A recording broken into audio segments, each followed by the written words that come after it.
Bonsoir Anissé. Bonsoir Jean-Baptiste. Nous allons parler jeux vidéo avec un des titres les plus attendus de l'année. Oui, il s'agit évidemment de Modern Warfare 3. C'est le dernier épisode de la saga Call of Duty. Call of Duty, pour vous donner une idée, c'est la star des jeux de simulation de guerre, les FPS, les First Person Shooter.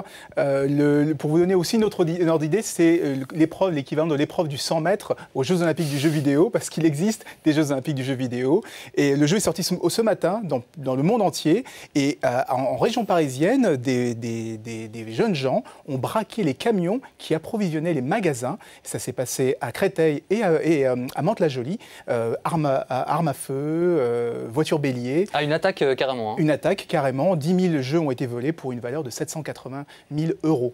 Alors, ça ne justifie rien, mais ça explique l'engouement autour de ce jeu. Pourtant, Call of Duty n'est plus seul. Il y a un autre best-seller qui est sorti il y a quelques semaines. Il y a quelques semaines, c'était le 24 octobre, un jeu qui s'appelle Battlefield 3, qui veut ravir la couronne à Call of Duty. On voit les images, c'est impressionnant de réalisme ce jeu. On est dans une guerre complètement ouverte, dans des terrains ouverts, on peut piloter toutes sortes de types d'appareils. Et c'est la guerre en ce moment entre Battlefield 3 et Modern Warfare 3.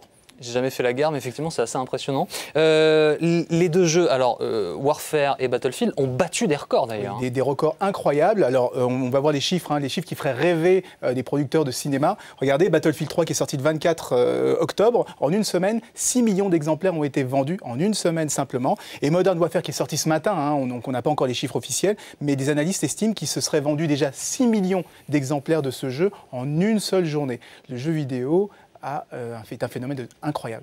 Ce qui explique que le jeu vidéo soit le bien culturel le plus vendu en France. Très rapidement, des images du prochain numéro. Oui, parce que toujours plus réaliste. Donc regardez à quoi pourrait ressembler Battlefield 4, qui est déjà extrêmement réaliste. Mais ça, en fait, c'est une vidéo de fan qui a fait in RL, c'est-à-dire en vie réelle. Donc c'est des images de cinéma, c'est pas des images simulées. Mais pour vous dire que la prochaine version sera quasiment comme ça, avec des véritables images. La vraie guerre. Merci beaucoup Anissé. Faites attention en sortant, on ne sait jamais ce qui se trouve là dans le coin. Tout ça.